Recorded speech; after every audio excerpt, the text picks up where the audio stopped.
পড়ছিলাম অসময়ের সুখতারা, কলমে অনামিকা আহমেদ। পর্ব সংখ্যা 6। বারান্দায় এক পা রেখে সাথে সাথেই আবার পা গুটিয়ে নেয় হিম। তার মন চাইছে শীতলের সামনে গিয়ে দাঁড়াতে, তাকে একটু জ্বালিয়ে দুটো কথা শোনাতে, কিন্তু তার মস্তিষ্ক তাকে বাধা দিচ্ছে। কিছুক্ষণ মুখ কালো করে চিন্তায় ডুবে থেকে শেষে ডান হাতের 2 আঙুল দিয়ে মাঝ কপালের চামড়াটা একটু জোরেই চেপে ধরে। না না, আমি নিজে থেকে কিছুতেই ওই সেমরির সামনে যেতে পারি না। এটা আমার প্রেস্টিজ ইস্যু। এখন বেহায়ার মতো ওর সাথে কথা বলতে গেলে সেমরির দেমাগ আরও বাড়বে। এটা তো হতে দেওয়া যায় না। একটা কারণ বের করতে হবে যাতে সেমরির সাথে ভাব দেখিয়ে কথা বলতে পারি। বেশ কিছুক্ষণ চিন্তা করার পর হিমের মাথায় একটা বুদ্ধি খেলে যায়। মুখে একটা দুষ্ট হাসি বজায় রেখে পুনরায় পূর্বের সুরে গাইতে থাকে, ওরে সেমরি, ওরে সেমরি, আমার আন্টি কই রে। গলাটা পরিষ্কার করে আবেগহীন চেহারা নিয়ে সে শীতলের সামনে দাঁড়ায়। পকেট থেকে নিজের রুমালটা বের করে সেটা দিয়ে সানগ্লাসটা পরিষ্কার করতে শুরু করে সে, যেন শীতলকে কোনো গুরুত্বই দেয় না। শীতল হিমের উপস্থিতি টের পেলেও তার দিকে চেয়ে তাকায় না। শুধু শুধু কেনই বা সে নিজের স্বাস্থ্যের পাল্লা ভারী করবে। হিমকে নিজের সামনে ঠায় দাঁড়িয়ে থাকতে দেখেও জিজ্ঞাসা তো দূরে থাক, একটা শব্দ উচ্চারণ না করায় মনে মনে কিছুটা ক্ষুব্ধ হয় হিম, কিন্তু তা মুখে প্রকাশ করে না। জয়া আন্টি কই এখন? শীতল এবারেও তার দিকে না তাকিয়ে এক হাত উঁচু করে রান্নাঘরের দিকে ইশারা করে, অর্থাৎ জয়া আন্টি রান্নাঘরে নিজের কাজ সারছে। হিম এবার আর নিজেকে সামলে রাখতে পারে না। শীতল কি করে জানবে এই ছেলেটা তার কণ্ঠস্বর শোনার জন্য কতটা মরিয়া হয়ে উঠেছে? সুন্দর মানুষটার কণ্ঠ কি তার মতোই মনোমুগ্ধকর? হিমের মাথায় এই প্রশ্নটাই বারবার ঘুরপাক খাচ্ছে, কিন্তু আফসোস, হাজার চেষ্টা করে ওই বরফ কন্যার মৌনতা ভেদ করতে পারছে না সে। এই সেমরি, বোবা সাজার এত শখ কেন তোমার? আল্লাহ জবান দিয়েছে কথা বলার জন্য, আর তুমি তোমার জবানকে শিকায় তুলে রেখেছো কি করতে? না এটা প্রমাণ করতে চাচ্ছ যে তুমি যার তার সাথে কথা বলো না? অ্যাটিটিউড দেখাও আমাকে, এই আয়ুষ খান হিমাদ্রকে। তোমার কোনো যোগ্যতা আছে আমার সামনে এভাবে বসে থাকার? যতবার ভাবছি তোমাকে মাফ করে দেব, ততবার তুমি আমার মেজাজ বিগড়ে দিচ্ছ। প্রকৃত বোবা হলে বুঝতে বোবাদের জীবন কতটা দুর্বিষহ। এই বলে গট গট করে বারান্দা থেকে চলে আসি হিম। পুরোটা সময় শীতল মূর্তির মতো মাথা নিচু করেছিল। তার চোখের কয়েক ফোঁটা পানি যে শুকনো চালকে সিক্ত করেছে সেটা হিমের রাগী চোখে ধরা পড়েনি, কারণ সেই চোখ জোড়াতে শীতলের দিকে অগ্নুৎপাত করতেই ব্যস্ত ছিল। আপনি ঠিক আছেন? আমাদের জীবন বড়ই দুর্বিষহ। এই যে এত কিছুর পরও আপনি বুঝতে চাইছেন না যে আমি বাকশক্তিহীন একটা মানুষ। কথা বলার ক্ষমতা অনেক আগেই আমি হারিয়ে ফেলেছি। আর বিষয়টা যে আপনাকে বুঝিয়ে বলবো সেই ফুসরত আমার নেই। না, বাংলাদেশে এসে বেশ বেহায়া হয়ে উঠেছি। লজ্জাহীনতা রোগটা ভয়াবহভাবে আমার ঘাড়ে জেঁকে বসেছে। তা না হলে বারবার কেন ওই সেমরির কাছে ছুটে যাই আমি? পকেটে হাত গুজে হেঁটে যাওয়ার সময় হিম আয়নায় নিজের প্রতিচ্ছবি দেখতে পায়। এতে আবারও হিমের মুখে হাসি ফুটে ওঠে। আমার মতো হয়তো হ্যান্ডসাম ছেলেকে দেখে হয়তো সেমরিটা মুখের ভাষা হারিয়ে ফেলেছে। তা না হলে আর কি কারণ থাকতে পারে আমার সাথে কথা না বলার? যাই হোক, দুদিনের সেমরি, এমন হাজারটা মেয়ে হিমের জীবনে এসেছে গিয়েছে। আমি এসবে মাথা ঘামাই না। আমি খুব শীঘ্রই লন্ডনের মাফিয়া কিং হতে চলেছি। পুরো লন্ডন শহর আমার ইশারায় ওঠা বসা করবে। তাই এসব মিনিংলেস কাজে আমার মূল্যবান সময় আর শ্রম না খরচ করলেই নয়। নিজেকে খানিকক্ষণ সান্ত্বনা দিয়ে হিম বাড়ির বাইরে বের হয়ে আসে। অনেকক্ষণ ধরে সাদাত তার জন্য সেখানে অপেক্ষা করছে।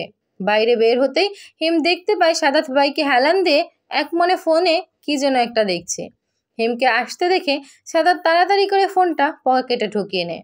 কিরে, কখন থেকে দাঁড়িয়ে আছি, তোর খবর নেই। ফ্লাইটে করে কি লন্ডনে চলে গিয়েছিলিস নাকি? আমি লন্ডনে না গেলেই আন্দাজ করতে পারছি তুই কিছুক্ষণ আগ পর্যন্ত কল্পনা রাজ্যে ছিলি। ফোনে কি দেখছিলি? হিমের তীক্ষ্ণ প্রশ্নে সাদাত আমতা আমতা করতে শুরু করে। কই, কিছু না তো, এমনি আর কি। ওহো বন্ধু, মিথ্যা বলা ভালো না, আল্লাহ পাপ দেয়। তুই ফোনে ভাবিকে দেখছিলি তাই না? আমাকেও দেখা, আমিও আমার ভবিষ্যৎ ভাবিকে দেখতে চাই। ধুর হিম, কি শুরু করলি? তুই ভয় পাচ্ছিস ভাবি যদি আমাকে দেখে তোর মতো এগ্রিকালচারাল ছেলেকে ছেড়ে দেয়, তাই না? তুই সব কিছুই 2 লাইন বেশি বুঝিস হিম। তা তো অবশ্যই। By the way, nice bike. তোর পছন্দ হয়েছে? মাখনের মতো দৌড়ালে আরও পছন্দ হবে। সাদাত পকেট থেকে বাইকের চাবিটা হিমের দিকে ছুড়ে দিয়ে বলে, এটা তোর জন্য এনেছি। Your birthday gift. Happy birthday my friend. হিমের মনেই ছিল না যে আজকে তার জন্মদিন। বিদেশে থাকলে হয়তো তুষার তার জন্মদিনের অনুষ্ঠান করত, কিন্তু দেশে এসে সে নিজেই প্রায় ভুলতে বসেছে। সেখানে জন্মদিন তো খুবই নগণ্য বিষয়, কিন্তু দেশে এসে সে নিজেকেই প্রায় ভুলতে বসেছে। সেখানে জন্মদিন তো খুবই নগণ্য বিষয়। ওহ, তোর মনে আছে? জি সাহেব, আজকে আপনি 26 বছরের বুড়োতে পরিণত হলেন। বুড়ো বললি কাকে? জানিস, এই বয়সে আমি 26টা বাচ্চার বাপ হওয়ার যোগ্যতা রাখি। অতি ভদ্র বলে যারে তারে নিজের জিন দেই না, তাই এখনো বাপ ডাক শুনতে পারি নাই। সাদাত হিমকে কোনো এর গুঁতো দিয়ে বলে, হয়েছে সাহেব, বিদেশ ফিরে বাপ হওয়ার প্রজেক্ট হাত দিস।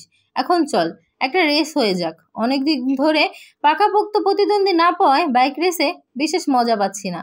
হিম বাইকে উঠে চাবি দিয়ে বাইক স্টার্ট দেয়। আমি তোর প্রতিদ্বন্দ্বী না সাদাত, আমি তোর গুরু। জিতবো তো আমি। আমার রক্তে লেখা আছে জয়ের মাহাত্ম্য। শিরায় শিরায় বয়ে যাচ্ছে জয়ের কৌশল। সবাই ব্রিটিশ কায়দা কানুন, তোর দেশি কায়দা সেগুলোর সাথে পারবে না, কারণ আমি জেতার জন্যই জন্মেছি। সাদাত তার দিকে একটা তাচ্ছিলের হাসি দিয়ে বলে, আচ্ছা, আর সব প্রমাণ হবে কে জিতে আর কে হারে। এই বলে হিম আর সাদাত বাইক রেস শুরু করে। প্রতি মুহূর্তেই তাদের পজিশন চেঞ্জ হয়। একবার সাদাত হিমকে পাশ কাটিয়ে আগে চলে যায়, তো অন্যবার হিম। দুর্দান্ত প্রতিদ্বন্দ্বিতার পর ফিনিশ পয়েন্টে কিছু সেকেন্ডের ব্যবধানে হিম আগে পৌঁছায়। দেখলি, বলেছিলাম না আমি জেতার জন্যই জন্মেছি, জিতেই দেখিয়েছি।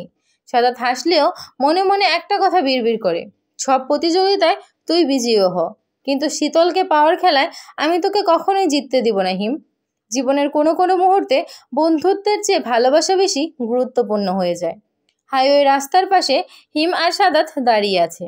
কিছুক্ষণ আগে সাদাত গিয়ে দুজনের জন্য দুটো কোল্ড ড্রিঙ্কসের কোন নিয়ে আসে। কোল্ড ড্রিঙ্কস খেতে খেতে দুই বন্ধু গল্পে মশগুল। ঠিক তখনই বখাটে ছেলেরা বাইক চালিয়ে সাদাতের গা ঘেঁষে চলে যায়। আর কয়েক চুল এদিক সেদিক হলে আজ সাদাতের বড় ধরনের অ্যাক্সিডেন্ট হতে পারত। একটুর জন্য আজ সে বেঁচে গেল। হিম রাগান্বিত দৃষ্টিতে একবার ছেলেগুলোর দিকে তাকায়। কুকর্ম করেও তারা ক্ষান্ত হয়নি, বরং দূর থেকে সাদাত আর হিমের দিকে তাকিয়ে তারা তাচ্ছিলের হাসি দিচ্ছে, যেন এই হাসিতে তাদের শক্তিমত্তা প্রকাশ করছে। হিম সাদাতের দিকে ফিরে বলে, ব্রো, ঠিক আছিস? লাগেনি তো কোথাও? হাতের দিকটা একটু ছিঁড়ে গেছে মনে হয়, বড্ড জ্বালা করছে। তুই বাড়ি যা, আমি একটু পর আসছি। তুই যাবি না আমার সাথে? না, আমি সন্ধ্যার দিকে ফিরব। সাদাত আর কথা বাড়ায় না, বাইকে উঠে সে সেখান থেকে চলে যায়। সাদাত চলে গেলে হিম ঘাড় কাত করে বলে, আজকে মনে হয় আবারও বাংলাদেশ থেকে অর্গান লন্ডনে পাচার হবে। গোডাউন থেকে রক্তাক্ত হাতে বের হয় হিম। দুই হাত ভিজে গেছে রক্তে, তবে সেটা নিজের নয়। হাত দুটো পরিষ্কার করার জন্য ফয়সালের হাত থেকে পানির বোতলটা কিনে নিয়ে হিম বলে, আগেই সাপ্লাইয়ের কি অবস্থা? ঠিকঠাক মতো পৌঁছাইছে নাকি? জি স্যার, অল পারফেক্ট। গুড। এই বলে হিম তাড়াতাড়ি করে বাইকে উঠে পড়ে, কারণ সন্ধ্যা হয়ে আসছে। দেরি হলে জয়া আন্টি তাকে চার্জ করতে পারে। ঢাকা জ্যামে বসে ট্রাফিক পুলিশদের ইচ্ছে মতো গালি দিতে দিতে বিরক্তিকর সময় অতিবাহিত করছে হিম। মুখে চেয়ে গেছে একরাশ অস্বস্তি। এই হালাগুলোরে সরকার মাসে মাসে মাইনে দিয়ে কি জন্য পালে বুঝি না। সারাদিন গরুর মতো ঘাস খায় আর সন্ধ্যা হলেই জাবর কাটে। এত চেয়ে খচ্চরকে দিলে এদের চেয়ে ভালো কাজ করবে। ভাইয়া, ফুল নেবেন? 1 পিস গোলাপ মাত্র 10 টাকা। হিম মুখ ভেঙে বাচ্চাটার দিকে তাকায়। দেখেই বোঝা যাচ্ছে সারাদিন পেটে কিছু পড়েনি। রাস্তায় রাস্তায় রোদে পড়ে ফুল বিক্রি করছে। সার্কাস সম্পূর্ণ করার জন্য তোরই আসা বাকি ছিল, এসেই গেলি। আমাকে কি ফুলের ব্যবসায়ী লাগে? আমি ফুল দিয়ে কি করব? নিন না ভাই একটা ভালো ফুল, বাসায় গিয়ে আপুকে দিবেন। লাভ রে বাপ, ফুল দিয়েও তার 2 ঠোঁট খোলা আমার পক্ষে সম্ভব না। শেষে দেখব আমার দিকে ফিরেও তাকাবে না। আমার আরও রাগ উঠবে। বড্ড তেজ তেনার। নিয়েই দেখেন, মাইয়া মানুষ ফুল পেলে আত্মহারা হয়ে যায়। আপু খুশি হবে। বলছিস? আচ্ছা দে 10টা। তোর নাম কি পিচ্ছি? বাবলু। কি বললি? বাবলু? হিমের মুখে নিজের নামের বিভৎস রকমের বিকৃতি শুনে 7 বছরের বাচ্চা ছেলেটা ঠোঁট ভেঙে কান্না করে দেয়। একটু মজা করায় বাচ্চাটা এভাবে মাঝ রাস্তায় দাঁড়িয়ে কেঁদে দিবে সেটা ভাবতে পারেনি হিম। সে আশেপাশে তাকিয়ে দেখে সবাই তার দিকে অদ্ভুত দৃষ্টিতে তাকিয়ে আছে। চোখের সামনে এমন পরিস্থিতি দেখলে যে কারোরই মনে হতে পারে যে সে হিম বোধহয় বাচ্চাটাকে জোর করে কিডন্যাপ করতে যাচ্ছে। আর কোনো উপায় না দেখে বাধ্য হয়ে হিম বাচ্চাটাকে কোলে নিয়ে দাঁড়ায়। জোরপূর্বক হাসি দিয়ে বাচ্চাটাকে আদর করতে করতে বলে, আমার দুষ্টু ইঁদুর ছানা, জোরে জোরে কেঁদে আমাকে বিপদে ফেলিস না বাপ। পাবলিক খেপলে আজ কপালে গণধোলাই আছে। বাসর রাতে খাট ভাঙার বয়সে আমি হাত পা ভেঙে পঙ্গু হয়ে হাসপাতালে ভর্তি হতে চাই না। বাবলু কান্না থামিয়ে নাক টানতে টানতে বলে, আপনি আমারে গালি দিছেন, আর আমি কাঁদবো না? গালি খাইলে আমার কষ্ট লাগে না বুঝি? আমি ছোট বাচ্চা মানুষ, কষ্ট পাইলে আমি কাঁদামি তো, আরও বেশি করে কাঁদবো। এই বলে বাবলু আবারও কান্না শুরু করলে হিম তাকে থামাতে ব্যস্ত হয়ে পড়ে। আরে বাপ, থাম থাম, আর কাঁদিস না। আমি আর কখনো তোকে বাবলু বলে ডাকবো না, মাফ চাই। এখন সাউন্ড বক্সটা দয়া করে বন্ধ কর। বাবলু চোখ মুছতে মুছতে বলে, আমাকে নিচে নামান। হিম বাচ্চাটাকে নিচে নামালে সে তার ঝুড়ি থেকে 20টা গোলাপ হিমের হাতে দিয়ে বলে, 200 টাকা বাইর করেন। হিম অবাক চোখে তাকায় তার দিকে। 20টা কেন? আমি তো 10টা চেয়েছি। 20টা না নিলে আমি কিন্তু আবার কান্না শুরু করবো, আর এবার শুরু করলে আপনারে গণধোলাই না খাওয়াইয়া থামবো না। বাবলুর কথা শুনে হিমের চোখ ছোট হয়ে আসে। গোল গোল চোখে কিছুক্ষণ সে বাচ্চাটাকে পর্যবেক্ষণ করে। এত জীবন হিম সবাইকে ঘোল খাইয়েছে, আর আজ কি না এক সামান্য মিনি ফুল বিক্রেতার কাছে সে হেরে গেল। ভাগ্যিস এখানে তার পরিচিত কেউ নেই, তা না হলে আজ আর মান সম্মান কিছুই অবশিষ্ট থাকতো না। তার মানে তুই এসব নাটক করছিস আমার কাছে তোর বাসি পচা ফুলগুলো বিক্রি করার জন্য? এত ছোট বয়সে বিজনেস পলিসি শিখে গেছিস, যেটা আমার শিখতে কিনা 26 বছর লেগেছে। আজকাল দিনে এসব পলিসি একটু একটু না শিখলে হয় না সাহেব। আপনারা গেঞ্জি তো কি, আমরা আলফা, আপনাদের 2 কাঠি উপর দিয়ে যাই। তাই পরের বার থেকে পিছনে লাগার সময় বয়সটা দেখা লইন কেমন? এই বলে বাবলু একটা ফোকলা হাসি দেয়। হিম কপাল কুচকে ওয়ালেট থেকে 200 টাকার একটা নোট ছেলেটার হাতে ধরিয়ে তাকে বিদায় করে। হাতে 20টা ফুলের গুচ্ছ নিয়ে বাইকে ওঠে পুনরায় জ্যামে বসে থাকে। সব দোষ ওই সেমরির, ওর জন্যই আজকে আমার পকেট থেকে কর করে 200 টাকার নোটটা চলে গেল। না, আমি ওকে ছাড়বো না, এই 200 টাকা তো উসুল করেই ছাড়বো। হিম দেখেছ হিমের ডিম? দেখোনি? যেদিন হিমের ডিম থেরাপি খাবে সেদিন বুঝবে হিম কি জিনিস। হিম বাড়িতে পা রাখতে না রাখতেই মিনা ঝড়ের বেগে ছুটে এসে হিমকে জাপটে ধরে। ঘটনা এতটাই দ্রুত ঘটে যে হিম কিছু বুঝে ওঠার আগেই মিনা নিজের সাথে হিমের শরীর মিশিয়ে নেয়। কিন্তু পরক্ষণে হিম নিজের সর্বশক্তি দিয়ে মিনাকে নিজের থেকে আলাদা করে। হিমের রুক্ষ স্পর্শে মিনার হাতের কয়েকটা জায়গায় নখের আঁচড় পড়ে। হাতে কিছুটা জ্বালা অনুভব করলে মিনা কাঁদো কাঁদো চোখে হিমের দিকে তাকায়। হিম তখন নিজের শরীর ঝাড়তে ব্যস্ত, যেন মিনার স্পর্শে তার গা ভয়াবহভাবে নোংরা হয়ে গেছে। হোয়াট ননসেন্স মিনা, তোকে না বলেছি আমাকে যখন তখন জড়িয়ে ধরবি না? জঘন্য লাগে আমার এসব। তুমি আমাকে মারলে, জানো কত ব্যথা পেয়েছি? তুমি তো আমার দিকে, তোর ন্যাকামি বন্ধ কর, গা জ্বলে আমার তোর ন্যাকামি দেখলে, সামনে থেকে সরে দাঁড়া। হিমের ধমকানিতে মিনার গা শিউরে ওঠে, হালকা কাঁপুনিও ধরে তার শীর্ণ গায়ে। মাথা নিচু করে সরে দাঁড়ালে হিম দ্রুত পায়ে সেখান থেকে চলে যায়। মিনা একবার জলে ভেজা চোখে হিমের দিকে তাকায়। ছেলেটাকে বড্ড সুদর্শন লাগে তার কাছে, কিন্তু কখনোই সে হিমের কাছে পাত্তা পায় না। কাছে যেতে নিলেই হিম যেন সহজে তাকে নিজের থেকে 10 কিলোমিটার দূরে দিয়ে আসে। প্রায় 1 ঘন্টা ধরে বাথটাবের বরফ পানির মধ্যে এক পায়ে দাঁড়িয়ে আছে শীতল, আর তার সামনে স্টিলের স্কেল হাতে সাদাত তাকে পুঙ্খানুপুঙ্খভাবে পর্যবেক্ষণ করছে। মাঝে মাঝে শরীর অবশ হয়ে গেলে শীতল আরেক পা নামাতে স্টিলের স্কেলের বাড়ি পড়ছে তার পায়ে। এতে শারীরিকভাবে যে শীতল আরও দুর্বল হয়ে পড়ছে তাতে সাদাতের কোনো খেয়াল নেই। তীব্র রাগ আর হিংসা যেন তার বিবেককে গ্রাস করে ফেলেছে। শীতলের ক্লান্ত মুখের দিকে চেয়ে মনটা সামান্য নরম হলে পরক্ষণেই মনে পড়ে যে শীতল এক পরপুরুষের দিকে তাকানোর মতো সাংঘাতিক অপরাধের দৃশ্য। মুহূর্তের মধ্যেই জল শক্ত হয়ে আসে সাদাতের। সে ব্যতীত অন্য কোনো পুরুষের দিকে তাকানোর অধিকার নেই শীতলের চোখ জোড়ার, হোক সে তার প্রাণপ্রিয় বন্ধু হিম। হিমের জন্য সে তার জীবন দিতে পারবে, কিন্তু শীতল নামে তার একমাত্র ভালোবাসাকে নয়। শীতলের চোখ বন্ধ হয়ে আসে ক্লান্তিতে, মনে হয় এক্ষুনি বুঝি মাথা ঘুরে পড়ে যাবে সে। শীতল বাধ্য হয়ে পা নামিয়ে দাঁড়ায়। এতে তার দিকে সাদাতের হাত উঠলে শীতল দ্রুত সাদাতের হাত চেপে ধরে, এরপর রক্তিম চোখে তাকায় তার দিকে। এতে সাদাত তার থেকে 2 পা পিছিয়ে যায়। সে বিশ্বাস করতে পারছে না তার খাঁচার বন্দি পাখি আজ তার দিকেই চোখ রাঙিয়েছে। খুব সাহস বেড়েছে তোর। এই সাহস বাড়ার কারণ নিশ্চয়ই হিম। লজ্জা লাগলো না তোর আমার বন্ধু ওর দিকে কুনজর দিতে? ওর মধ্যে এমন কি আছে যেটা আমার মধ্যে নেই? কি এমন সুখ পেয়েছিস ওর কাছ থেকে যেটা আমি তোকে দিতে ব্যর্থ? শীতল মাথা নিচু করে দাঁড়িয়ে থাকে। সাদাতের বলা কথাগুলো মিথ্যে নয়, খুব অল্প দেখা সাক্ষাতের সুযোগ হয়েছে তার সাথে হিমের, কিন্তু এইটুকু সময়ের মধ্যেই হিম যেন তার মনের এক বিশাল জায়গা দখল করে নিয়েছে, যেটা সাদাত বহু বছর চেষ্টা করেও পারেনি। উল্টো নিজের নাম লিখিয়েছে শীতলের ঘৃণার ব্যক্তিদের খাতায়। আপনার বন্ধু আপনার মতো নিচু মানসিকতার নয়, অন্তত পক্ষে মেয়েদের সম্মান করতে সে জানে। আপনার মতো যখন তখন আমার উপর অধিকার ফলায় না। শীতলের কথাগুলো মনের মাঝে চাপা পড়ে, বাইরে বের হওয়ার সুযোগ পায় না। সাদাত শীতলের কাছে এসে তার মুখ চেপে ধরে। ডানার গুজিয়েছে, তাই না? হিমের কাছে থাকলে আমার থেকে দূরে থাকতে পারবি, এই চিন্তা মাথায় ঢুকেছে তোর? আচ্ছা, দুদিন পরে হিম চলে গেলে তোর ডানা ছাটার ব্যবস্থা করব। ছোট বলে কিছু করিনি, কিন্তু আমার বুঝতে ভুল হয়েছে। তোকে এখনই না সামলাতে পারলে সারা জীবনের মতো তোকে হারাতে হবে আমায়। শীতল কান খুলে শুনে রাখ, তোর জন্ম হয়েছে আমার জন্য। যতই বিষাক্ত লাগুক, তুই শুধুই আমার। সেমরি সেমরি ডাক পারি, সেমরি গেল শ্বশুর বাড়ি, ও সেমরি তুই জলদি আয়, তোর লাগি হিমের পরাণ যায়। কবিতার মতো 4টা লাইন গাইতে গাইতে হিম এদিক ওদিক শীতলকে খুঁজতে থাকে। ধারণকৃত সকল জায়গায় খুঁজলেও হিম শীতলের দেখা পায় না। এতে হিম খানিক বিরক্ত হয়ে নিজের রুমের দিকে পা বাড়ায়। সে হাতে করে শীতলের জন্য আনা গোলাপগুলো নিয়ে এসেছিল, কিন্তু যার জন্য এনেছে গোলাপগুলো তারই তো দেখা নেই। নবাবজাদি আমার, তার ইচ্ছে হলে আমার সামনে দেখা করবে, না ইচ্ছে হলে কুঠুরিতে গিয়ে লুকিয়ে পড়বে। এখন কোথায় পাই তাকে? ধুর, আজ রাতেও ঘুম হবে না। হিম নিজের রুমের সামনে এলে সে স্পষ্ট কারো কান্নার আওয়াজ শুনতে পায়। শব্দটা যেন তার পাশের রুম থেকে আসছে।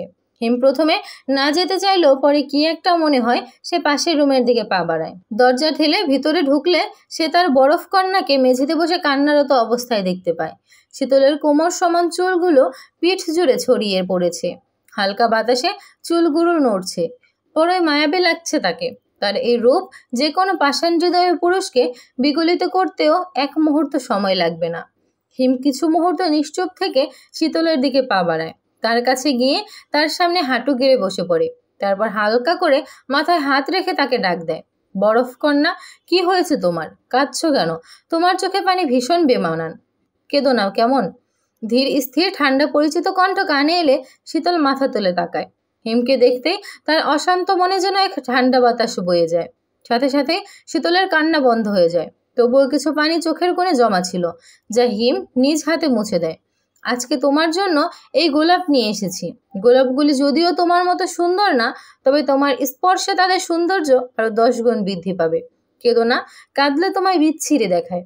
এই বলে হিম একটা গোলাপ শীতলের কানে গুঁজে দেয়। হাস্যোজ্জ্বল মুখে সে শীতলের দিকে চেয়ে বলে, যেমন ভেবেছিলাম তার চেয়েও বেশি সুন্দর লাগছে, তবে ফুলের চেয়েও তোমাকে বেশি পবিত্র লাগছে। শীতল এক মোহলাগা চোখে তাকিয়ে আছে হিমের দিকে। এই প্রশান্তি সে আগে কখনো অনুভব করেনি। কেউ এতটা যত্ন করে তাকে সাজায়নি। বারবার সে হিমের গভীর দৃষ্টিতে নিজেকে হারিয়ে ফেলছে। এক সময় শারীরিক মানসিক দুর্বলতা শীতলকে এতটাই দুর্বল করে যায় সে ঘোরের মাঝে হিমকে জড়িয়ে ধরে। বন্ধ চোখের পাতায় সূর্যের আভা পড়লে শীতলের ঘুমের রেশ হালকা হতে থাকে। তখনও হালকা তন্দ্রার কবলে পড়ে চোখ খোলা হয়নি শীতলের। ঠিক তখনই তার মনে পড়ে যায় তার ঘরের জানালা দিয়ে তো কখনো রোদ প্রবেশ করে না, হোক সেটা গ্রীষ্মকাল কিংবা শীতকাল। ছোট্ট কুঠুরির মতো তার ঘর, কোনো মতে একটা বিছানা আর আলমারি সেই ঘরে জায়গা করে নিয়েছে। আলো বাতাসের অভাবপূর্ণ ঘরটাতেই শীতল তার জীবনের অধিকাংশ সময় কাটিয়েছে। আটসাটো বলে কখনো নাক ছিটকায়নি, কিন্তু আজ তার অতি পরিচিত বদ্ধ ঘরের আলো প্রবেশ তাকে ভীষণ ভাবায়। থাকতে না পেরে ভারী চোখজোলা খুলে তাকাতেই শীতলের গলা শুকিয়ে ওঠে। বিশালাকার রুমের বিলাসবহুল বিছানায় নিজেকে আবিষ্কার করে সে। চারপাশে সবকিছু তার অপরিচিত। শীতল প্রথমে ভাবে সে হয়তো স্বপ্ন দেখছে, কিন্তু বেশ কিছুক্ষণ চোখ কষলে ও যখন অচেনা ঘর তার চেনা ঘরে রূপান্তরিত হয় না, তখন শীতলের বুঝতে বাকি থাকে না যে সে তার স্বপ্নের দুনিয়া ছেড়ে অনেক আগেই বাস্তব দুনিয়ায় চলে এসেছে। শীতলের শ্বাস আটকে আসে। কাল রাতের কথা মনে করার জন্য নিজ মস্তিষ্কে জোর দিতে কাল রাতে কাঁদতে কাঁদতে হিমকে জড়িয়ে ধরার দৃশ্য মনে পড়ে যায় তার। কিন্তু হাজার চেষ্টা করেও এর পরবর্তী কিছু শীতল মনে করতে পারে না। তড়িঘড়ি করে বিছানা থেকে নামতে গিয়ে পা আটকে মেঝেতে পড়ে যায়। সাথে সাথেই তার ওষ্ঠযুগল ভেদ করে এক অস্পষ্ট ব্যথাতুর শব্দ বের হয়ে আসে। ত্বক চামড়া ভেদ করে যেন হাড়ে ব্যথা পেয়েছে সে। তার চাপা আর্তনাদ কেবল তার মধ্যেই সীমাবদ্ধ থাকে। প্রায় সাথে সাথেই দরজা খোলার শব্দে শীতল যেন নিজ অবস্থানে জমে যায়। ভয়ার্ত দৃষ্টিতে দরজার দিকে তাকিয়ে মানুষটাকে দেখার জন্য অপেক্ষা করতে থাকে। কিন্তু মানুষটা হিম। হিমকে দেখে শীতল এক প্রকার দৌড়ে তার কাছে যায় আর তাকে জড়িয়ে ধরে। শীতল এতটাই ভয় পেয়েছিল যে পরিচিত মানুষটাকে দেখে খুশিতে সে কেঁদেই ফেলে। হিম হাতে থাকা খাবারের ট্রেটা টেবিলে রেখে শীতলকে জড়িয়ে ধরে। বরফ কন্যা, কাঁদছো কেন? ভয় নেই, আমি তোমাকে এখানে নিয়ে এসেছি। এখানে কেউ তোমার সাথে খারাপ ব্যবহার করবে না, কেউ তোমার গায়ে হাত তুলবে না। এখানে শুধু আমি আর তুমি, আর কেউ নেই। হিমের বলা কথাগুলো শুনে শীতল তাড়াতাড়ি করে হিমকে ছেড়ে তার থেকে দূরে সরে দাঁড়ায়। তার মানে এতক্ষণ সে যা ভেবেছিল সেটা ঠিক নয়। হিমই তাকে এখানে তুলে এনেছে, কিন্তু কেন? উদ্দেশ্য কি তার? বিদেশে পাচার করে দেওয়ার জন্য, নাকি দেশে কোনো পতিতালয়ে বিক্রি করে দেওয়ার জন্য? অবশ্য শীতল বোবা মেয়ে, তাই হিমের যদি এই উদ্দেশ্য থাকে তবে তাকে তেমন কষ্ট করতে হবে না। শীতলের অসহায় মনে এই বিষাক্ত চিন্তার উদয় হলেও তার বিবেক তাকে এসব ভাবতে বাধা দেয়। আর যাই করুক, হিম তার কোনো ক্ষতি করতে পারে না, এই বদ্ধ বিশ্বাস শীতলের জন্মেছে হিমের প্রতি। হিম শীতলের ভেজা চোখ দুই ধরনের আবেগের সংমিশ্রণ দেখে হালকা শব্দে হেসে দেয়। শীতল কেবল মুগ্ধ নয়নে ছেলেটার দিকে তাকিয়ে থাকে। এই নিষ্পাপ হাসির অধিকারী ছেলেটাকে সে খারাপ মানতে পারছে না। আরে বোকা মেয়ে, তুমি কি ভেবেছো আমি তোমার কোনো ক্ষতি করার জন্য এখানে তুলে এনেছি? ক্ষতি যদি করতেই চাইতাম তবে কাল রাতেই করতে পারতাম। রাতে তুমি আমার বুকে মাথা রেখে অজ্ঞান হয়ে পড়েছিলে, তখন আমি চাইলেই তোমার ইজ্জতহানি করতে পারতাম, কেউ কিছুই জানতে পারতো না। কিন্তু আমি তেমন ছেলে নই শীতল। দীর্ঘ 16 বছরের অপ্রকাশিত নির্যাতন থেকে উদ্ধার করতেই তোমাকে এখানে নিয়ে এসেছি। শীতল কিছু বলতে চাইল, মুখের ভঙ্গির সাথে তার ঠোঁট যুগল নড়ে উঠল, কিন্তু গলা দিয়ে আওয়াজ বের হলো না। এতে শীতল কিছুটা অপ্রস্তুত হয়ে আবারও মাথা নিচু করে দাঁড়ালো। জন্মগত ত্রুটি না হওয়ায় শীতল মাঝে মাঝে নিজের এই সীমাবদ্ধতা ভুলে যায়। হিম নিজের পকেট থেকে একটা ফোন বের করে শীতলের দিকে এগিয়ে দেয়। শীতল সেটা হাতে নিয়ে হিমের দিকে অবাক চোখে তাকায়। কাল রাতে জয়া আন্টি আমায় সব বলেছে।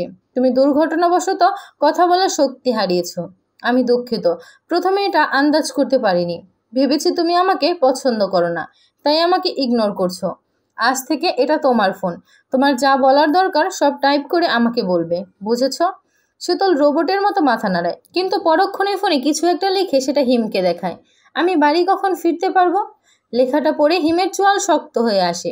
রক্তিম চোখে শীতলের দিকে তাকিয়ে বলে, ওই বাড়ি যাওয়ার জন্য এত উতলা কেন তুই ছেমড়ি? ওইখানে কি এমন মধু আছে যে আমার লাক্সারিয়াস বাংলোতে পছন্দ হচ্ছে না? ওখান থেকে তোকে তুলে এনেছি কি তোকে আবার ওখানে পাঠানোর জন্য নাকি? আবার ওই বালের ভাঙ্গা বাড়িতে ফিরে কি বলির পাঠা সাজবার মন যায়? চুপচাপ এখানে বসে থাক, না হলে ঠ্যাং ভেঙে গলায় ঝুলিয়ে দেব। হিমের বকা শুনে শীতলের মুখ চুপসে যায়। একটু আগের ভদ্র ছেলেটার সাথে এখনের রাগী হিমকে যেন সে মিলাতে পারছে না। তাই নিজের মনের কথাটা ফোনে টাইপ করে হিমের হাতে ধরিয়ে শীতল এক ছুটতে রুমের বাইরে।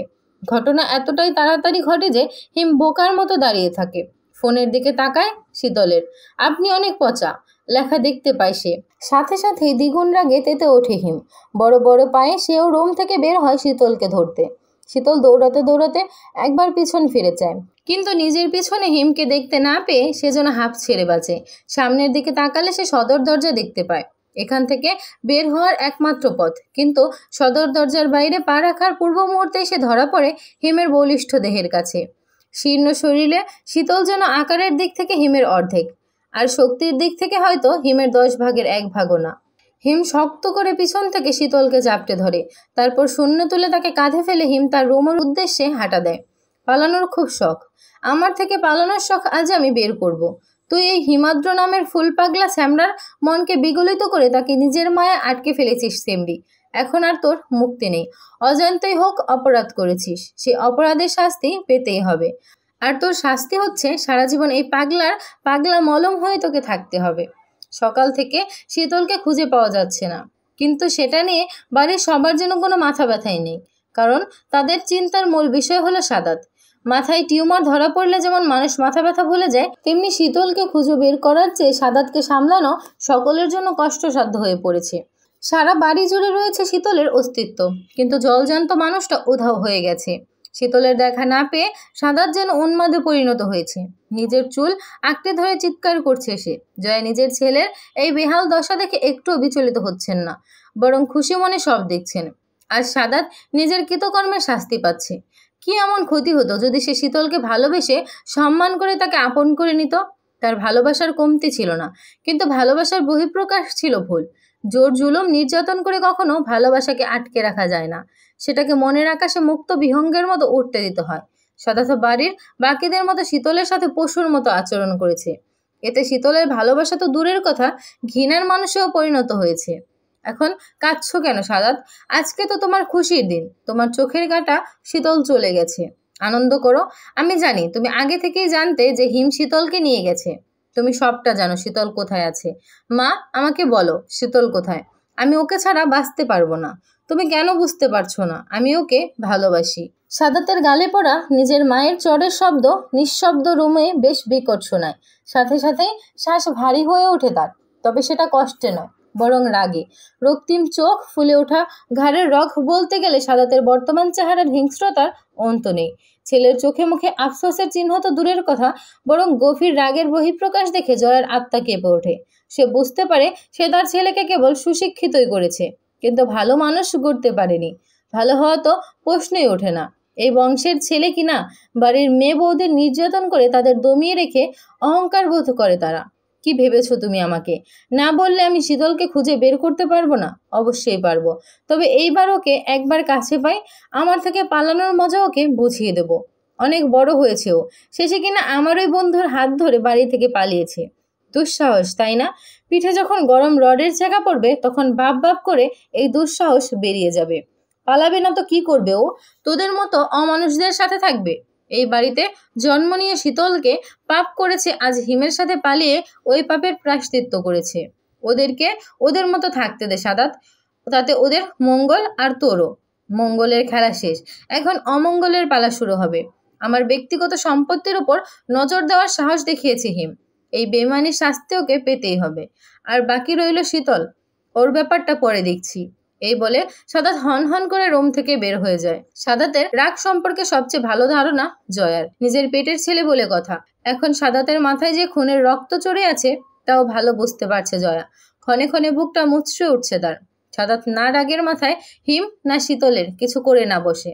আল্লাহ, তোমার ভরসায় ছেড়েছি ছেলে মেয়ে দুটোকে, তুমি ওদের দেখো, সব বাধা পার হয়ে যেন ওরা এক হতে পারে। বিছানার উপর অনেকক্ষণ ধরেই পা দুলিয়ে বসে আছে শীতল। চুলের বাঁধন খুলে অবাধ্য চুলগুলো তার ঘাড়ে মুখে ছড়িয়ে পড়েছে, কিন্তু সেদিকে তার খেয়াল নেই। বলতে গেলে ভীষণ রেগে আছে শীতল, কেননা এখানে আসার পর থেকে একবারের জন্যও তার গোসল করা হয়ে ওঠেনি। দিনে অন্তত 5 বার শরীর না ভিজালে মনে শান্তি পায় না সে। তবে সে ব্যাপারটা আলাদা, কারণ ও বাড়িতে থাকতে তাকে সারাদিন যে পরিমাণ কাজ করতে হতো তাতে 5 বার গোসল করা স্বাভাবিক। এখানে অবশ্য শুয়ে বসেই তার দিনাতিপাত হয়। হিম সেই সকালে বাড়ির বাইরে গিয়েছিল, সন্ধ্যা পেরিয়ে রাত হতে চলল, কিন্তু তার আর দেখা নেই। যাওয়ার সময় অবশ্য শীতলকে হুমকি দিয়ে গিয়েছিল যাতে সে রুমের বাইরে পা না রাখে। শীতলে হিমের কথা মতো এই ঘরের বাইরে পা রাখেনি। সারা রাত ফ্যানের সাথে ঝুলে থাকতে সে চায় না। দীর্ঘক্ষণ ধরে হিমের জন্য অপেক্ষা করতে করতে শীতলের চোখে হালকা ঘুমের রেশ চলে আসে। উবু হয়ে ঝিমোতে ঝিমোতে তার বন্ধ চোখ অতীতের কালো কিছু দৃশ্য ভেসে ওঠে। বোধ শক্তি হওয়ার অনেক আগেই শীতল তার মাকে হারিয়েছিল। এমনকি সে এটাও জানে না ঠিক কিভাবে তার মা মারা গিয়েছে। মায়ের মৃত্যুর কারণ আজও তার কাছে ধোঁয়াশা। জয়ের কাছে এসে যতবার মায়ের কথা জিজ্ঞেস করেছে ততবারই কালো হয়ে ওঠা মুখের কঠিন ধমকানি শুনেছে। তাই এক সময় জিজ্ঞাসা করতেও ভুলে গিয়েছে শীতল। বিকেল প্রায় 4টা, বৃষ্টির মৌসুম। টানা 5 ঘন্টা বৃষ্টি শেষে আকাশ তখনও মেঘলা। বৃষ্টি থেমে গেছে অনেক আগেই, কিন্তু বাতাসে তখন বৃষ্টির ভেজা গন্ধ বিদ্যমান। ঘুমন্ত জয়ের পাশ থেকে অতি সতর্কতার সাথে বিছানা থেকে উঠে পা টিপে টিপে ছাদে আসে 10 বছর বয়সী শীতল। আজ বৃষ্টিটা খুব উপভোগ করতে ইচ্ছে করে তার। ছাদের ভিজে মেঝেতে পা রাখতেই ঠান্ডা পানির ছোঁয়ায় সারা দেহে এক অদ্ভুত পুলক বয়ে যায় শীতলের। বৃষ্টি পরবর্তী আবহাওয়া অনুভব করার ইচ্ছে আরও তীব্র হয় তার। আস্তে আস্তে পা বাড়িয়ে ছাদের কিনারে ঘেঁষে রেলিং ধরে দাঁড়ায় সে। ধূসর রঙের মেঘের সারি সারা আকাশ ছেয়ে আছে। শীতল একটা মেঘের দিকে আঙুল বাড়িয়ে বলে, ইস, ওই মেঘের উপর যদি আমি চড়তে পারতাম কতই না ভালো হতো। মেঘ করে সারা শহর ঘুরে বেড়াতাম, আমি হতাম ওই মেঘের মেঘকন্যা। কথাটা বলেই নিখুঁত মিহি শব্দে হাসে শীতল। প্রকৃতির রূপ বর্ণনায় শীতল এতটাই মশগুল ছিল যে পাশের বাসার মধ্যবয়স্ক কাকা যে তার সদ্য কিশোর বয়সে পা দেওয়া দেহের দিকে লোলুপ দৃষ্টিতে তাকিয়ে আছে সেটা দেখতে পায় না শীতল। আর দেখতে পেলেও হয়তো বুঝতে পারতো না কাকার এই তীক্ষ্ণ দৃষ্টির মানে। আর একটু সময় অতিবাহিত হলে কাকা তাকে কাছে ডেকে নিয়ে অন্যায়ভাবে তার দেহ স্পর্শ করত, কিন্তু সেটা হতে দেয়নি সাদাত। কোথাকে জানে রাগে গজগজ করতে করতে ছাদে হাজির হয় সে। ছাদে এসে এই দৃশ্য দেখে রাগটা তার মাথা চাড়া দিয়ে ওঠে। কাকার দিকে একবার রাগে দৃষ্টি নিক্ষেপ করে শীতলের কাছে চলে আসে সে। পিছনে কারো উপস্থিতি টের পেয়ে শীতল ভয়ে ভয়ে পিছনে ফিরে তাকায়। পিছনে সাদাতকে দেখতে পেয়ে শীতল ভয়ে রক্তশূন্য হয়ে পড়ে। শুকনো গলায় একবার ঢোক গিলে বলে, ভাইয়া তুমি এখানে কেন? এখানে এসে বুঝি ডিস্টার্ব করে ফেলেছি? মানুষকে শরীর দেখানোর ব্যাঘাত ঘটেছে আমার জন্য, তাই না রে? ছোট্ট শীতল সাদাতের কথার কোনো মানেই বুঝে উঠতে পারে না। পিট পিট চোখে তার দিকে তাকিয়ে বলে, কি বললে? বুঝিনি ভাইয়া। তোকে বুঝতে হবে না।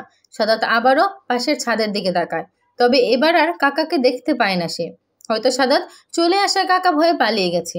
সাদাত নিজেকে ঠান্ডা করার চেষ্টা করে, মুখে হাসি নিয়ে শীতলকে বলে, ওই ফুলটা চিনিস শীতল? গোলাপ ফুল ওটা, কিন্তু অন্য গোলাপের মতো লাল নয়, মিষ্টি রঙের ওটা। কারণ তোকে লালের চেয়ে মিষ্টি রঙে বেশি মানায় শীতল। জানিস 10টা নার্সারি খুঁজে তবে এই গোলাপের চারাটা আমি এনেছি। ফুলটা লাগবে তোর? দিবে আমায়? শীতলের চোখ জোড়া চকচক করে ওঠে। সাদাত কিছুটা হেসে গোলাপটা ছিঁড়ে শীতলের হাতে দেয়। শীতল সেটা কে কানে গুঁজতে চায়, কিন্তু পারে না। শেষে সাদাত ফুলটা ভালো করে গুজে দেয় তার কানে। ভাইয়া কেমন লাগছে? বলবো না। কেন বলবে না? রাগ করেছি তোর ওপর। কিন্তু কেন? তুই আমার অধিকারের জিনিস অন্য কাউকে দিচ্ছিস তাই। মানে কিছু না, তুই আর কখনো একা একা ছাদে আসবি না। আচ্ছা, কিন্তু আমার রাগ ভাঙেনি। তাহলে আমার কি করতে হবে? কালকে বিকালে আমার সাথে একটা জায়গায় যাবি। খবরদার কাউকে বলবি না কিন্তু। আচ্ছা, যাব। এরপরের দিন সাদাত সাইকেলে করে শীতলকে নিয়ে এক নির্জন পার্কে ঘুরতে যায়। সারাটা বিকাল একসাথে বেশ খুনসুটি করে তারা। কিন্তু বাড়ি ফেরার পথে এক গাড়ির সাথে ধাক্কা লাগে তাদের। সাদাত দূরে ছিটকে গেলেও শীতলের গলায় একটা রড জাতীয় কিছু বিঁধে যায়। একটুর জন্য সে প্রাণী বেঁচে গেলেও বাকশক্তি হারিয়ে ফেলে। হঠাৎ দরজা খোলার শব্দ কানে এলে শীতল নিজের চিন্তা থেকে বাইরে বের হয়ে আসে। হিম শীতলকে এভাবে বসে থাকতে দেখে বলে, আমার জন্য অপেক্ষা করছিলে বুঝি? এখনই চোখে হারানো শুরু করছো? সারা জীবন তো এখনো পড়েই আছে। তখন কি আমার পিছনে গোয়েন্দা লাগাবে নাকি? শীতল মোবাইলটা হাতে নিয়ে কিছু একটা লিখে হিমকে দেখায়। আমি গোসল করব। হিম সেটা পরে একটা দুষ্ট হাসি দেয় শীতলের দিকে। যা দুষ্টু, বিয়ের আগে ওসব করতে নেই। আমার লজ্জা লাগে কোনো মেয়ের সামনে শার্ট খুলতে। আর সেখানে তো তুমি আমাকে জন্মদিনের পোশাক পরতে বলছো। এতটা ডিমান্ড করো না সেমরি, পরে উল্টাপাল্টা কিছু করে ফেললে সমাজে আমি মুখ দেখাতে পারবো না। শীতল হতভম্বার মতো তাকায় হিমের দিকে। মুখের ভঙ্গি দেখেই বোঝা যাচ্ছে হিমের নির্লজ্জ কথায় সে কম আশ্চর্য হয়নি। তিলকে তাল বানিয়ে ফেলার ট্যালেন্ট হিমের শিরায় বহমান। শীতল হিমের থেকে চোখ সরিয়ে আবারও ফোনে কিছু লিখে। লেখাটা হিমের দিকে বাড়িয়ে দিলে সাথে সাথে হিমের ঠোঁটের কোণে একটা দুষ্ট হাসি গায়েব হয়ে যায়। আপনার মন মগজকে জমজমের পানি দিয়ে ধুলেও আপনি ঠিক হবেন না, কারণ আপনি একটা কুকুরের বাকালেজ। কিন্তু হিমের মুখে আবারও হাসি ফিরতে বেশি সময় লাগে না, তবে এবারে তার হাসির পরিধি আরও ব্যাপক, যা দেখে শীতল কিছুটা ভয় পেয়ে যায়। আবেগের বশে সে হিমকে কুকুরের সাথে তুলনা দিয়েছে, কিন্তু এখন সে মনে মনে অনুমান করতে পারছে যে সে কতটা ভুল করেছে। আসলে দীর্ঘ অনেক বছর পর তার বাড়ির সদস্যরা পান থেকে চুন খসলেই তার উপর চড়াও হয়েছে। কটু কথা এমনি গায়ে হাত তুলতে দ্বিধা করেনি। আর সাদাত তো প্রতিদিন শীতলকে নিয়ম করে রকমারি শাস্তির সম্মুখীন করত। তাই ছোট থেকেই সে নিজের কাজকর্ম চলাফেরা সম্পর্কে বেশ সচেতন। কিন্তু আজ কেন জানি শীতল এত বড় ভুল করেছে।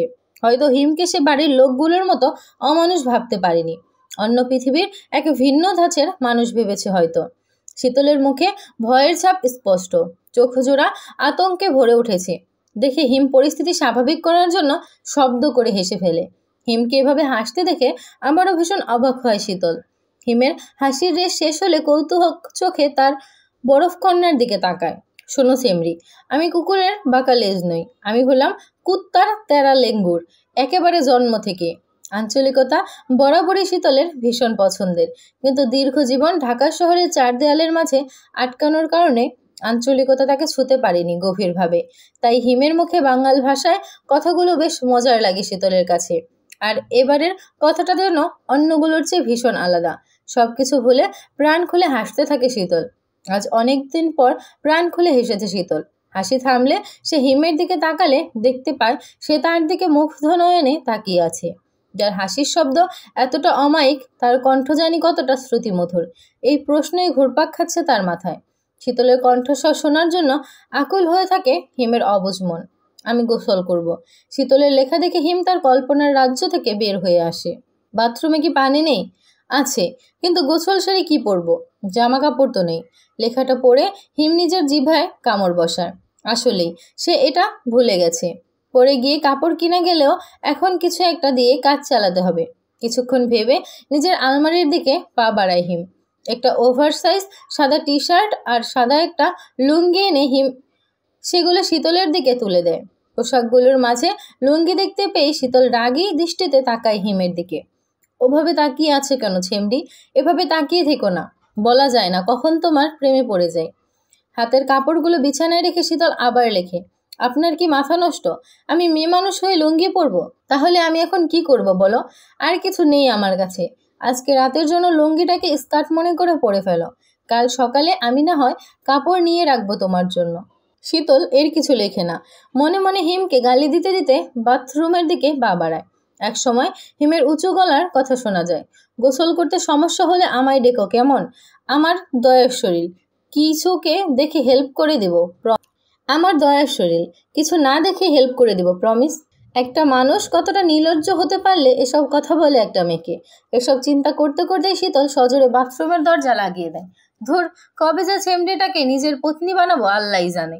মনটা খালি উড়ো উড়ো করছে। সুতোয় টান দিয়েও নিয়ন্ত্রণে রাখতে পারছি না। নিস্তব্ধ ঘরের একমাত্র আলোর উৎস বেডসাইড টেবিলের ল্যাম্প দুটো ক্ষীণ ক্ষীণ আলোয় ছড়াচ্ছে যেন কেবল হাঁটাচলা করা যায়। বিলাসবহুল বেডের ওপর পশমি চাদরের তলায় বেঘরে ঘুমাচ্ছে হিম। কিন্তু তার শান্তির ঘুম নষ্ট করতে এক মুহূর্ত সময় নেয় না তার ফোন। কারো কল আসায় বিকট শব্দে বাজতে থাকে সেটা। আরে আমার জন্মসূত্রর ফোনের বাচ্চা, চুপ যা।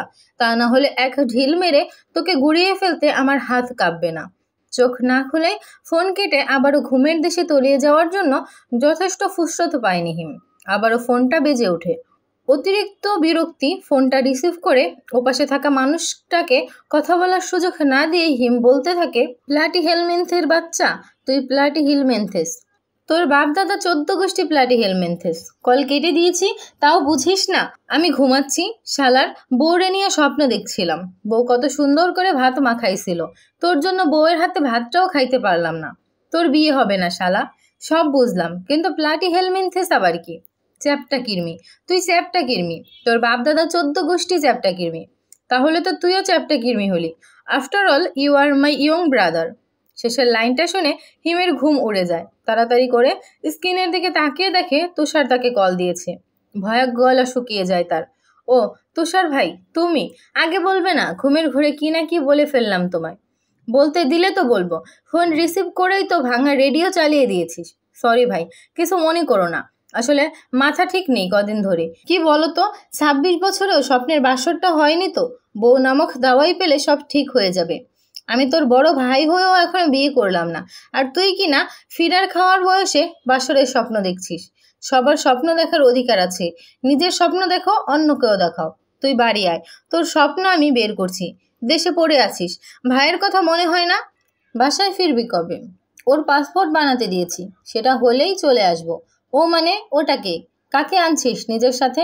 হিম সাথে সাথেই জিহ্বায় কামড় বসায়। শীতলের কথা বললে নির্ঘাত তুষার তাকে গুলি করবে, তাই এখন কিছু বলা যাবে না। না মানে আশিক জিনকে। বাংলাদেশের গুলো অনেক ভালো, তাই ভাবলাম সাথে করে নিয়ে যাই। এই বলে সাথে সাথেই কলটা কেটে দেয় হিম। তুষার কিছুক্ষণ হ্যালো হ্যালো করে কোনো রেসপন্স না পাওয়ায় বোঝা যায় হিম কল কেটে দিয়েছে। ফোনটা হাতে থেকে সে রাখতেই ঠিক এমন সময় একটা পরিচিত নাম্বার থেকে মেসেজ আসে তার ফোনে। এই যে 26 বছরের বুড়ো, আজকে আমাদের দেখা করার কথা, মনে আছে নাকি? বাড়ি থেকে আপনাকে কিডন্যাপ করতে হবে।